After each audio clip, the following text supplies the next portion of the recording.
안녕하세요. 자기 물건은 최저가 정리로 사면서 병원 관련해서는 좋아 보이면 일단 사고 보는 성형외과 전문의 리모성형외과 이호준입니다. 저는 뭐 살 때 많이 찾아보고 사는 편입니다. 성격상 리뷰 찾아보고 가격도 비교하고 사니까 뭐 하나 새로 사려면 짜증부터 나요. 그래서 스스로 스트레스를 만드는 타입이죠. 근데 병원 관련해서는 살 게 하도 많아서 그냥 보이면 바로 주문합니다. 스트레스가 풀리더라고요. 너무 좋아요. 비품을 더 많이 샀으면 좋겠습니다. 이런 식으로 사다 보니까 다양한 걸 써보다가 좋은 거 찾으면 가격 생각 안 하고 그냥 그것만 쓰게 되더라고요. 수술도 마찬가지 같아요. 이중턱 개선법이 여러 가지가 있지만 저는 상담할 때 거의 근육 묶기를 권하는 편입니다. 이것저것 다 해봤는데 현재로선 근육 묶기가 가장 효과가 큰 방법이더라고요. 그래서 오늘은 대표적인 이중턱 개선법인 이중턱 지방 흡입과 근육 묶기가 뭐가 다른지, 왜 근육 묶기를 주로 권하게 됐는지 말씀드리겠습니다. 이중턱 지방흡입은 얇은 관을 통해서 지방을 뽑아냅니다. 턱 밑이나 귓볼 근처에 2mm 정도 되는 작은 구멍을 뚫어서 빨대 같은 길다란 관을 통해 지방을 빨아내요.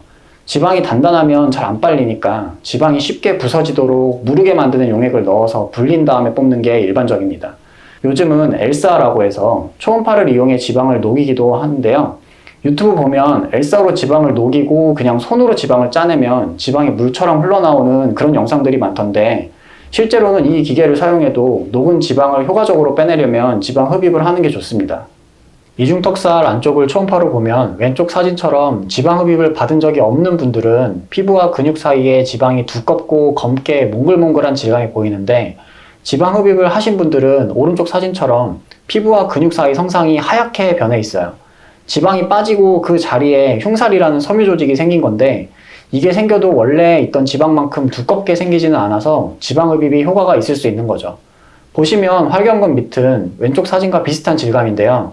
이렇게 지방 흡입은 우리 몸 어디에서 하든지 간에 피부와 근육 사이에 있는 피하 지방을 제거하는 수술이라서 지방 흡입을 하신 분들 초음파를 보면 속지방이 그대로 보존되어 있습니다. 이중턱 근육 묶기는 지방 흡입으로 제거되는 피하 지방 바로 아래에 있는 근육을 조이는 수술입니다. 활경근이라고 해요. 지방 밑에 있는 근육을 찾아야 하니까 먼저 근육을 덮고 있는 피하 지방을 제거해야 해서 근육 묶기 할 때는 지방 흡입을 병행하거나 지방 흡입을 안 하면 직접 잘라내는 식으로라도 피하 지방을 제거하는 과정이 선행됩니다. 그 뒤에 얇은 그물 같은 활경근을 조여서 늘어진 살이 턱 밑으로 달라붙게 해줍니다. 그리고 근육이 달라붙을 때 더 많이 붙을 수 있도록 근육 밑에 있는 속지방까지 일부 제거합니다. 근육 묶기는 그래서 지방 흡입의 효과를 포함하는 지방 흡입보다 더 적극적인 수술입니다. 종종 보면 지방 흡입만 해도 될까요? 근육 묶기를 꼭 해야 할까요? 물어보시는 분들이 많은데, 그건 사람에 따라 다른 게 아니라 본인이 원하는 개선 정도에 달려 있어요. 내 이중턱이 한양대 정도만 가도 괜찮다 하면 지방 흡입을 하는 거고, 나는 서울대를 가고 싶다 하면 근육 묶기를 하시는 게 좋습니다. 이분이 이전에 지방 흡입을 받으셨던 분이에요. 측면 사진에서 턱 밑 살이 남아있긴 하지만 굴곡이 니은자처럼 볼록하게 튀어나오지 않고 기역자에 가깝죠. 반측면도 보면 옆턱선이 꽤 분명하게 보입니다. 이런 모양에서는 지방이 많이 남았다고 보기 어려워서 여기서 이중턱을 더 없애고 싶으면 지방 흡입을 다시 한다고 해도 빠질 피하 지방이 적어 효과가 크지 않습니다. 이때부터는 지방 흡입이 개선하지 못한 속지방과 느슨한 근육을 건드려야 이렇게 턱 밑살을 더 확실하게 위로 붙일 수 있어요. 근육 묶기를 할 때 옆턱선 부위에도 지방 흡입을 한 번 더 해서 남아있던 피하 지방을 더 줄였습니다. 근육 묶기 전보다 옆턱 밑이 조금 더 꺼져서 턱선이 선명해질 수 있었죠. 이분도 몇 년 전에 지방 흡입을 받으셨던 분인데 앞에 분하고 모양이 비슷하죠. 턱 밑이 볼록하게 튀어나온 정도까지는 아니지만 늘어짐이 있어서 이중턱이 있는 건 확실한 그런 상태입니다. 지방 흡입 후에 지방량이 줄어들어도 근육과 피부의 늘어짐 때문에 이렇게 이중턱이 남는 경우가 많습니다. 그래서 남아있는 지방을 제거하고 느슨한 근육을 묶어서 턱 밑으로 잘 달라붙는 구조로 바꿨습니다. 턱 밑은 샌드위치 같이 여러 겹으로 근육과 지방이 쌓여 있어서 턱 밑을 최대한 위로 붙이려면 피부와 근육 사이의 지방도 얇아야 하지만 그보다 깊은 근육과 근육 사이의 지방도 줄어들어야 합니다. 그래서 근육을 묶기 전에 속지방을 같이 제거하는 게 좋습니다.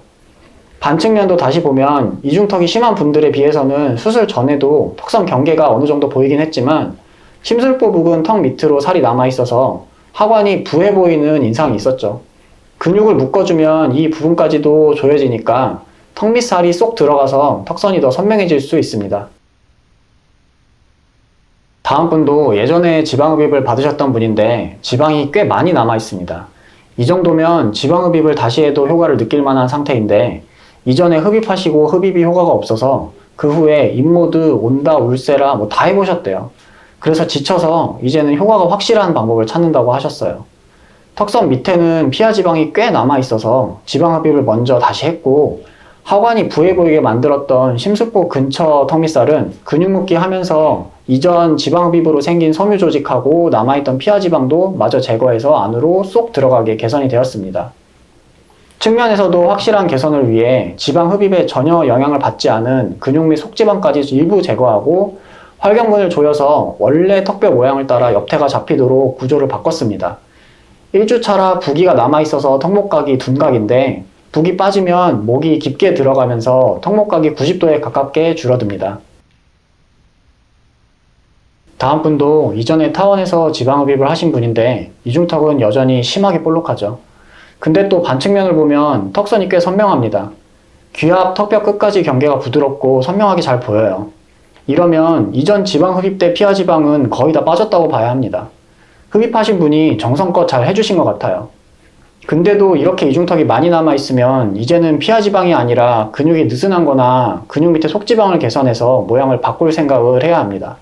그래서 근육 묶기를 통해서 남아있는 문제를 해소하면 이렇게 묻혀있던 턱뼈 윤곽을 되살릴 수 있어요. 1주차에 멍은 좀 진했지만 부기는 많지 않았어서 멍이랑 부기가 빠진 뒤에도 별다른 변화 없이 모양이 잘 유지되고 있고 앞으로도 피부가 늘어나지 않는 한은 이중턱이 다시 생기지는 않을 거예요. 다음 분도 이전에 지방흡입을 하셨던 분이에요. 턱뼈가 베일 것처럼 날렵하진 않지만 옆턱선은 어느 정도 경계가 보입니다. 앞분과 마찬가지로 반측면보단 측면에서 이중턱이 볼록하게 훨씬 도드라지는 상태입니다. 지방이 꽤 남아있을 가능성이 높죠. 지방 흡입이 피하 지방을 많이 제거할 수 있긴 하지만 그래도 완전히 다 없앨 수는 없어서 보통 재수술로 근육 묶기를 하더라도 남아있는 지방을 꽤 많이 제거하게 됩니다. 지방이 많이 남아있으면 이렇게 전후 변화가 크게 나타나는 경우가 많습니다. 1주차에는 턱 밑에 부기가 남아서 턱과 목이 꺾이는 턱목각 부근에 약간 살이 덜 빠진 느낌이 나는데 시간이 지나면서 점점 이 부위도 부기가 빠지고 더 달라붙게 돼요. 부기는 한 달 정도 지나면 다 빠지게 되는데 대신 이때는 흉살이 생겨서 대체로 흉살이 풀리는 3개월 이후부터가 가장 모양이 좋고 그 상태가 반영구적으로 유지될 모양입니다. 이분은 다 자리 잡은 형태가 턱 끝에서 목까지 부드러운 S자 굴곡이 아주 예쁘게 잘 잡혀 있어요. 제가 이중턱 수술 시에 지향하는 이상적인 모양입니다. 이중턱 지방흡입은 절개가 작고 피하 지방만 타겟으로 하니까 효과가 제한적인 대신 더 간단한 수술이라 사람들이 덜 무서워하시는 편입니다. 이중턱 근육 묶기는 근육까지 조작하니까 효과는 크지만 절개선이 조금 더 길고 회복기간도 지방흡입보다 길죠. 대신 지방흡입으로 효과가 적을 분들께도 효과가 있는 경우가 많아서 더 다양한 형태의 이중턱을 개선할 수 있습니다. 따라서 상태에 따라 나는 지방흡입, 너는 근육 묶기 이렇게 나누는 게 아니라 내가 원하는 효과에 따라 적합한 수술이 나뉜다고 생각하시는 것이 좋습니다. 오늘의 영상이 지방흡입과 근육 묶기가 헷갈리시는 분들께 도움이 된다면 좋겠습니다. 오늘은 여기까지 하겠습니다. 감사합니다.